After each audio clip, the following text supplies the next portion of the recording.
चलो मान लो मैं क्रीमी लेयर में आ गया, क्या मुझे घोड़ी पर चढ़ने देंगे? क्या मुझे घोड़ी पर चढ़ने देंगे? क्या मेरे साथ जातिवाद नहीं करेंगे? क्या मुझे वो ब्राह्मण समझेंगे या मंदिर में पुजारी बना देंगे और या ब्राह्मण नारी साफ करेगा? क्रीमी लेयर का मतलब क्या है? उसी का बेटा जज बनेगा, उसी का बेटा जज बनेगा। वहाँ क्यों नहीं लागू करते? सुप्रीम कोर्ट का कॉलेजियम क्यों नहीं खत्म करते?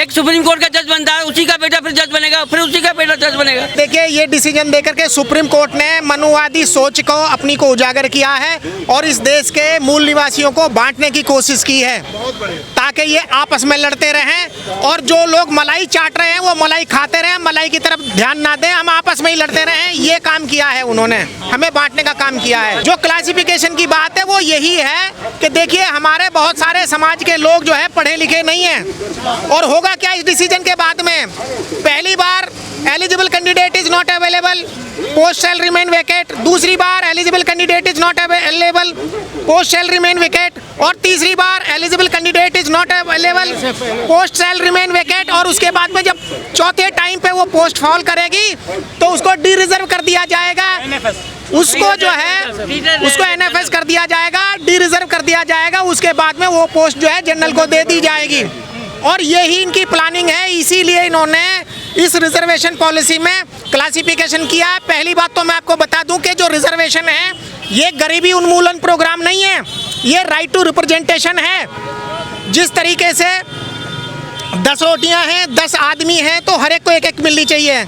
ये नहीं है कि एक तो 4 रोटी खा जाएगा और बाकी बचे हुए जो 9 लोग हैं उनके लिए 6 रोटी बचेंगी। तो यही तो कह रहे हैं कि घर में 3-3 नौकरी हैं, एक घर में एक भी नहीं है। देखिए, आप जो बात जिस तरफ को ले जाना चाहते हैं, मैं बता दूं आपको कि उन्होंने क्रीमी लेयर की बात की है। क्रीमी लेयर में क्या है कि जब ईडब्ल्यूएस कोटे का रिजर्वेशन उन्होंने दिया 10%, तो वहाँ पे क्रीमी लेयर है 3 लाख की, कि जो आदमी उनका 3 लाख रुपए कमाता है वो तो क्रीमी लेयर से बाहर है। और हमारे लिए क्रीमी लेयर है 7 लाख की, कि हमारा आदमी अगर 7 लाख कमाएगा तो उसको रिजर्वेशन मिलेगा। यहाँ पर ये डिस्क्रिमिनेशन है और जो भी जजमेंट दिया है क्रीमी लेयर के बारे में चाहे रिजर्वेशन के बारे में, it is totally against of the spirit of the constitution. ये संविधान की गरिमा और संविधान की सोच के खिलाफ डिसीजन आया है। सुप्रीम कोर्ट ने मनुवादियों की सोच को आगे बढ़ाया है और ऐसे डिसीजन की हम भर्त्सना करते हैं। वकील साहब, आपको लगता है ये जो फैसला आया है वर्गीकरण का, बगैर क्रीमी लेयर के लागू हो जाएगा ये फैसला? ये बगैर क्रीमी लेयर के, देखिए आपको मैं एक बात बता दूं कि जो डिसीजन सुप्रीम कोर्ट से या किसी भी हाई कोर्ट से हमारे नुकसान के होते हैं वो एकदम से लागू किए जाते हैं और जो हमारे फायदे के डिसीजन होते हैं उनको तो लटका दिया जाता है कि जी अभी जब तक हमारे पास में डिसीजन नहीं आएगा, हमारे पास में सेंशन नहीं आएगी, हमारे ऑफिसर जैसे गुमराह किया जा रहा है। अरे जो गुमराह, आपका वही जवाब दे रहा हूँ। वो कहते हैं कि क्रीमी लेयर लाने के बाद, चलो मान लो मैं क्रीमी लेयर में आ गया, क्या मुझे घोड़ी पर चढ़ने देंगे? क्या मुझे घोड़ी पर चढ़ने देंगे? क्या मेरे साथ जातिवाद नहीं करेंगे? क्या मुझे वो ब्राह्मण समझेंगे या मंदिर में पुजारी बना देंगे और या ब्राह्मण नारी साफ करेगा? क्रीमी लेयर का मतलब क्या है? क्रीमी लेयर ये जो कम्युनल अवार्ड जो मिला था, कम्युनल अवार्ड के वास्तव से ये हमें जो मिला है हमें नहीं चाहिए, ये पूरा पैक्ट नहीं चाहिए, हमें कम्युनल अवार्ड दे दो। लेकिन बात ये सरकार कम्युनल फैसला क्रीमी लेयर का नहीं लगता आपको? नहीं, क्रीमी लेयर के बारे में सुप्रीम कोर्ट का जज होता है, वो पीढ़ी दर एक के बाद दूसरे जज बनते रहते हैं। उसी का बेटा जज बनेगा, उसी का बेटा जज बनेगा। वहाँ क्यों नहीं लागू करते? सुप्रीम कोर्ट का कॉलेजियम क्यों नहीं खत्म करते? एक सुप्रीम कोर्ट का जज बनता है, उसी का बेटा फिर जज बनेगा, फिर उसी का बेटा जज बनेगा। तो वहाँ क्रीमी लेयर नहीं है। सुप्रीम कोर्ट में बैठे हुए चीफ जस्टिस ऑफ इंडिया हैं, ये अपने परिवार के 12वें जज हैं। इससे पहले इनके परिवार से 11 जज बन चुके हैं। इन्होंने चंद्रचूड़ जी के घर में इससे पहले 11 जज बन चुके हैं, हाई कोर्ट के और सुप्रीम कोर्ट के। इन्होंने वो फैसला अपने घर में क्यों नहीं लागू किया? इधर को क्यों फेंक दिया? वहाँ क्यों बनते जा रहे हैं? और 13वां बनेगा, उन्होंने अपने बेटे को संबोधित करके जाएंगे कि जी हमारे बेटे को भी जज बना देना। भाई जहाँ पर लिखित एग्जाम नहीं है वहाँ पर ये अपने लोगों को भर रहे हैं। और अभी बहन जी के हस्तक्षेप से जो लेटरल एंट्री से सचिव पोस्ट पर 45-47 लोगों को भरा जा रहा था वो रोक दिया गया है। ये बहन जी की ताकत है और यही बहुजन समाज की ताकत है। इसकी वजह से हम इसको भी रुकवा के रहेंगे, हमें तो ये भी रुकेगा, पूरी तरीके से रुक जाएगा। पूरी तरह से नुकसान क्या है इस फैसले से? नुकसान क्या है? इस फैसले से नुकसान ये है कि अभी मैंने बताया, बहुत पहले बताया आपको कि रिजर्वेशन डी रिजर्व करने की प्लानिंग है। 1 साल में नहीं होगा, 2 साल में, 2 साल में नहीं होगा तो 3 साल में, चौथे साल में कंप्लीटली डी रिजर्व हो जाएगा रिजर्वेशन। हम शांतिपूर्वक धरना प्रदर्शन अपना कर रहे हैं, अनुशासन में हम लोग रहते हैं। SC माइनॉरिटी और सर्व समाज के लोगों का जो ये सर्व समाज के लोगों का जो हक मारा जा रहा है, ये हक मरना नहीं चाहिए। ये SC ST की लड़ाई नहीं है, ये सर्व समाज के लोगों की लड़ाई। मेरा नाम सलीम अहमद है। मैं आप लोगों से ये कहना चाहता हूँ कि जो जर्नल का जो लोग हैं, अगर IAS का बेटा IAS बनेगा क्या? एक बच्चा IAS के लिए 3 से 4 साल तैयारी करता है, कोचिंग करता है, लेकिन केंद्र की जो नीति है, केंद्र की जो सरकार है, वो डायरेक्ट भर्ती करती है। ऐसा क्यों?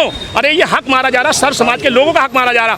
सर्व समाज के लोगों को सड़कों पर आना चाहिए और अपनी बात करनी चाहिए, क्योंकि बीजेपी की नीयत में बहुत बड़ा खोट है। अगर खोट ना होता तो 45 IAS ये लोग ना बनाते जिस तरीके के इन्होंने बनाए, और ये इसके खिलाफ हम लोग ये कानून इनको वापस लेना पड़ेगा। लेकिन अभी कोई संविधान के रक्षक नहीं देख रहे जो चुनाव के समय किताब लेके घूम रहे हैं। हाँ, वो गलत है, वो पब्लिक समझ रही है, वो पब्लिक समझ रही है। माननीय बहन कुमारी मायावती जी इसी चीज के लिए समाज को जागरूक, सर्व समाज के लोगों को जागरूक कर रही हैं, और जागरूक लोग हो रहे हैं। आप देख रहे हैं पूरी दिल्ली में हाहाकार, पूरे देश में हाहाकार मच रहा। भाई साहब, मैं आप लोगों से कहना चाहता हूँ, सच्चाई की जीत होती है, झूठ की जीत नहीं होती है साथियों। समाज समझेगा, आप यहाँ से बिल्कुल समाज समझेगा। भाई साहब, माननीय बहन कुमारी मायावती ने 4 बार सरकार, उत्तर प्रदेश में 4 बार सरकार चली है जिनका नाम माननीय बहन कुमारी मायावती जी है। साथियों, ऐसी बात नहीं है। आप जानते हो बहन जी के बारे में, और हम बहन जी के जो बारे में हैं, हम लोग जो हैं अनुशासित सिपाही हैं, और माननीय बहन कुमारी मायावती जो कहती हैं वो हम करके दिखाते हैं।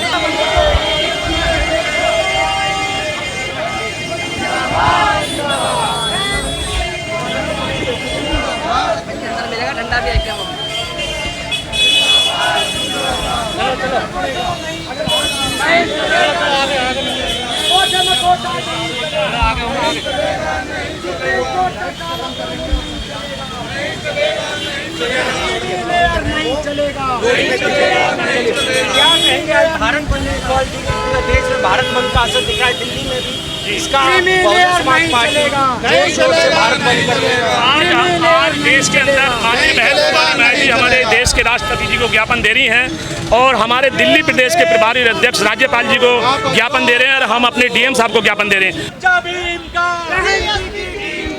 बच्चा बच्चा भीम का, बच्चा बच्चा भीम का,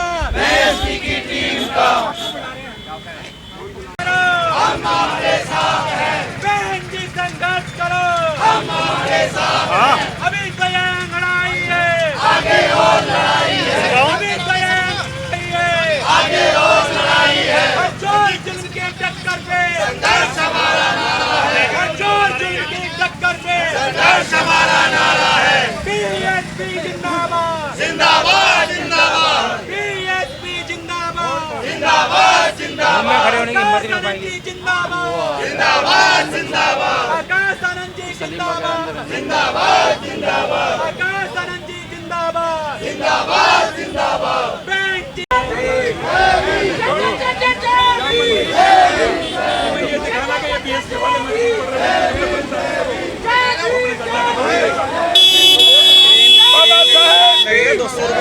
बाबा साहब, जय भीम, जय भीम, अमर रहे, अमर रहे, अमर रहे, जय भीम।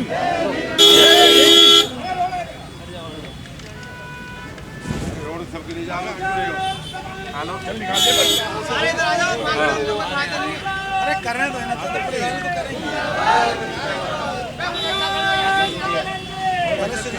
बढ़िया बढ़िया बताओ कैसे